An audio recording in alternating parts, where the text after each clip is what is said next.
Halo,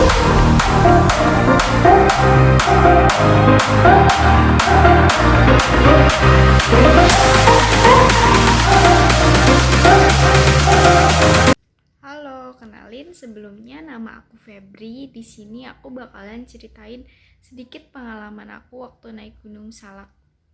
Jadi sebelumnya aku emang pernah naik Gunung Salak itu waktu 2019.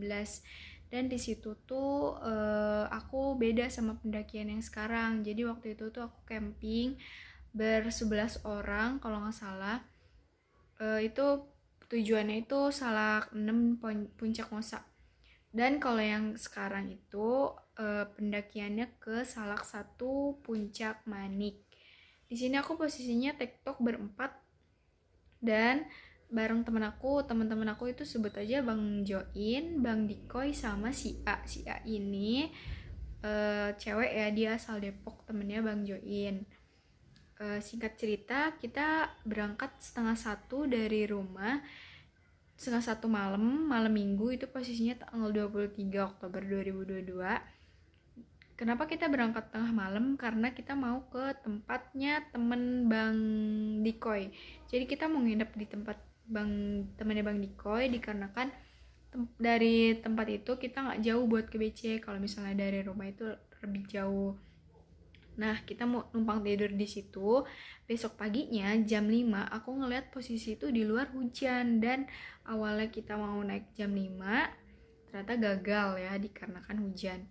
Jadi kita mulai pendakian itu sekitar jam 9. Singkat cerita kita mulai pendakian jam 9. Dari pos 1 sampai pos 4 itu aman-aman aja. Dan pas menuju pos 5 itu ternyata hujan deras tambah petir. Itu sekitar jam 2-an kita kejebak hujan. Kita tetap lanjut buat naik. Di tengah perjalanan kita ketemu sama pendaki yang mau turun. Kita nanya, Bang, di atas ada orang. Terus mereka bilang kayak ini kita yang terakhir turun, kata gitu. Oh, berarti kita pendaki terakhir yang naik ya. Ya, dia bilang gitu. Di puncak udah gak ada siapa-siapa, udah sepi. Oke, kita tetap lanjut. Sampailah kita di puncak sekitar jam 3 sore. Jam 3 sore kita nyampe, kita foto-foto, kita makan, dan lain sebagainya. Jam 5 kita mutusin buat turun, karena kita gak mau kesorean. Estimasi kita semua tuh turun sekitar jam 6, udah nyampe bawah. Bisa lah ya, nyampe jam 6. Ternyata di trek itu kita mengalami trouble. Jadi si A ini teman aku trouble, kakinya sakit dan perutnya sakit. Pas ditanya sama Bang Dikoy, perutnya sakit kenapa, katanya gitu. Terus dia jawab kayak mau menstruasi. Terus ditanya, tapi menstruasinya ada, mohon maaf, kayak halangannya keluar gitu. Terus si A ini bilang, keluar dikit, katanya gitu. Itu semua orang denger ya, itu semua orang denger ya, Bang Join dan aku tuh denger. Terus kita, oh ya udah jalannya pelan-pelan aja, kalau misalnya capek nggak kuat bilang aja ya, kata gitu. Udah gitu kita lanjut. Ternyata kita break dulu dikarenakan maghrib, posisinya maghrib kita break dan di situ udah gelap. Kita langsung ngelarin handphone kita masing-masing buat penerangan. Kenapa? Karena kita nggak bawa headlamp sama sekali. Iya, kita bener-bener gak ada persiapan sama sekali karena kita niatnya TikTok aja ya, nggak niat untuk camping. Ternyata kan emang harusnya kita bawa headlamp, itu sih salahnya. Di situ kita pakai penerangan handphone. Dan karena nggak ada pendaki lain atau barengan sama sekali, kita bener-bener turun berempat tengah malam di Salak ya. Buat kalian yang pernah naik Gunung Salak itu pasti tahu lah rasanya gimana trek malam di Salak. Dari situ kita tetap lanjut buat turun, dan di tengah-tengah perjalanan temen aku bilang, break dulu aja. Si yang trouble ini ngajakin break, dan kita break, duduk-duduk dulu, minum. Pas si A ini minum, dia ngomong gini, maaf ya jadi lama, mungkin gara-gara dia ngerasa dia lebih lama, jadi dia ngomong kayak gitu, gara-gara aku jadi lama, katanya gitu. Terus kita sambil nangis, terus kita semua kayak ya Allah sedih banget gitu. Aku tuh jadi ikutan ngerasa sedih gitu, dan aku emang ngerasa kayak ngerasain deh apa yang dia rasain gitu. Aku ikutan nangis deh dikit jadinya. Udah gitu sih kita semua langsung kayak udah jangan nangis. Itu posisinya malam kan, karena kita semua takut kenapa.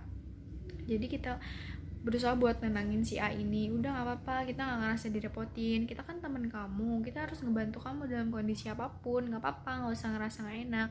Kalau kamu capek, kamu tinggal bilang sama kita gitu kan. Udah gitu si A itu langsung diajakin buat turun, ya udah turun lagi yuk pelan-pelan kata gitu. Ya udah kita jalan lagi pelan-pelan, nyampe deh kita di pos 4. Di pos 4, dari pos 4 ke pos 3 itu memang lumayan jauh perjalanannya, lumayan panjang. Sampai kita jalan terus, udah gitu aku mikir kayak ini kok berasa lama ya gitu. Terus ternyata si Bang Joy ini ngomong, itu di bawah bentar lagi kok pos 3. Memang harusnya di situ pos 3. Kenapa? Karena habis turunan gitu itu harusnya pos 3. Kita inget banget itu harusnya pos 3. Di situ kita gak ada yang ngomong apa-apa sama sekali. Pas kita ngedenger si Bang Joy ngomong kalau di bawah sana itu pos 3 dan ternyata nggak nyampe pos 3, aku langsung kayak mikir, ini kok nggak nyampe ya, perasaan aku abis turunan ini tuh pos 3. Nah dari situ aku langsung berpikir, apa aku senterin aja ya ini pelangnya, soalnya kan ada pelang gitu ya, pelang pos 3. Nah kalau misalnya aku senterin mungkin kelihatan, oh ini pos 3 berarti di bawah pos 2 gitu. Ternyata kita nggak nyampe, kita diputerin 5 kali. Kenapa kita tahu diputerin 5 kali? Jadi ceritanya gini ya, kita tetap lanjut aja, dan aku juga berpositif thinking, aku nggak jadi nyenterin itu pelang karena aku pikir kayak kalau misalnya aku nyenterin pelang itu mungkin semua orang bakalan panik, dan si temen aku yang lagi trouble ini bakalan mikir kok ya ini nggak nyampe, ini pokoknya bakalan bikin suasana makin buruk deh. Jadinya aku berusaha buat ya udah deh nggak apa-apa, dijalanin aja, jalan sampai bawah. Nyampe lah kita di pos 3 setelah jam berapa ya, aku lupa jam berapa, tapi kita nyampe itu memang agak lama ya. Udah gitu di pos 3 itu karena aku ngerasa ini pos 3 nggak muncul-muncul, aku berusaha, karena aku ngerasa di pos 3 ini nggak kelar-kelar, kayak ini pos 3-nya mana gitu, dan aku berinisiatif buat nyenterin pelang pos 3-nya. Tapi aku mikir lagi kayaknya nggak mungkin deh kalau misalnya aku senterin ternyata emang pos 3-nya belum ada, itu bakalan bikin suasana makin mencengkam. Aku juga takut yang lainnya mikir aneh-aneh dan takutnya nyerah juga nih yang lagi trouble, kan kondisinya lagi kayak gini. Jadi di situ aku mutusin buat ya udah diem aja, dijalanin. Jalan kita di tengah-tengah perjalanan si trouble ini ngajakin buat break lagi. Kita break dan dia duduk, kita semua nggak duduk, dia duduk. Dia minta minum. Sesudah dia minum, si Bang Dikoy ini tuh kayak langsung nyenterin mukanya sambil bilang, hey istighfar, baca dalam hati kayak gitu kan. Tuh udah panik kan, aku udah mikir kayak oh iya ini nggak kenapa-napa nih, pasti ini ada apa-apa gitu kan. Terus dia udah mau angkat kaki gitu, aku tahu sih dia mau angkat kaki. Ternyata pas udah di bawah kita jalan terus, kita lanjut jalan. Si Bang Diko itu kayak ngajakin lanjut aja, kita lanjut ya, ayo lanjut, pelan-pelan aja jalannya, istighfar ya, baca-baca dalam hati segala macam. Dia bener-bener kayak ngajakin ngobrol si A ini. Setelah itu kita lanjut jalan. Terus di tengah-tengah perjalanan juga di pos 2, kalau nggak salah di pos 2 itu si Bang Diko itu kayak uwe gitu, dia uwe terus ditanya sama si A ini, kenapa banget gitu, nggak apa-apa kok. Nah alhamdulillah atas izin Allah juga kan ya, kita semua sampai di pos Simaksi. Kita nyampe jam 8:30 malam. Dari jam 5 sampai 8:30 malam, sekitar 3,5 jam ya kita nyampe. Itu termasuk ke lama ya, karena kan satu trouble, mungkin satu juga ada kendala lain. Jadi pas udah sampai di pos Simaksi, kita langsung istirahat, minum, cuci segala macam, dan kita bertukar cerita. Jadi ternyata bukan cuman aku yang ngerasa ini gak nyampe di pos 3. Ternyata memang benar si Bang Dikoy dan si Bang Join ini ngerasa kalau misalnya kita tuh emang diputerin sampai 5 kali. Kalau aku ngerasanya kita balik lagi ke tempat yang itu tuh berkali-kali, dan ternyata emang benar 5 kali dibalikin ke tempat yang sama. Jadi dari pos 4 ke pos 3 lagi, ke pos 3 lagi, pos 3 lagi, sampai 5 kali. Di situ aku ngerasa langsung kayak, wah berarti yang aku rasain tadi itu benar, kita tuh bener-bener balik lagi situ. Soalnya aku ngerasa, terus aku bilang juga kan, iya bang, tadi juga saya ngerasanya kayak gitu, terus juga tadi saya mau senterin tapi saya mikir kayaknya nggak mungkin. Udah gitu kata mereka, iya emang kita balik lagi tempat yang sama, untung aja kita bisa pulang, katanya gitu kan. Terus kenapa tadi pas Bang Diko langsung santer-santerin mukanya si A gitu kan, pada nanya, iya itu tadi matanya udah putih semua, katanya ke atas, udah ke atas semua, udah putih semua. Terus dia mau tumpang kaki. Kalau pas tumpang kaki emang aku nggak ngerasa, karena kan kalau misalnya matanya putih aku nggak ngeliat, soalnya aku ada di belakang, posisinya aku ada di belakang dia. Nah jadi kan pas sudah dibawa kita langsung tukar cerita, ada yang ngerasa ini, ada yang ngerasa itu. Dan pas ditanya, si A ini, A kamu beneran lagi halangan?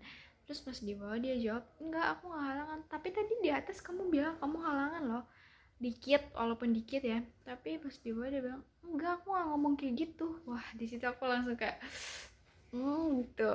Terus kayak kaget gitu sih, sempet kayak ya ampun gini banget ya ternyata salah. Soalnya dulu tuh aku waktu itu nggak pernah ngerasain trek malam. Bersyukurnya tuh di situ kita nggak ngalamin hujan ya. Kalau misalnya hujan itu udah parah banget, kita mungkin bakalan camping di situ tanpa apapun. Kita kan nggak bawa playseat, nggak bawa apa-apa sama sekali. Mungkin kita bakalan gimana deh, nggak tahu ya kalau hujan. Tapi alhamdulillahnya dikasih nggak hujan, walaupun emang sedikit kabut ya.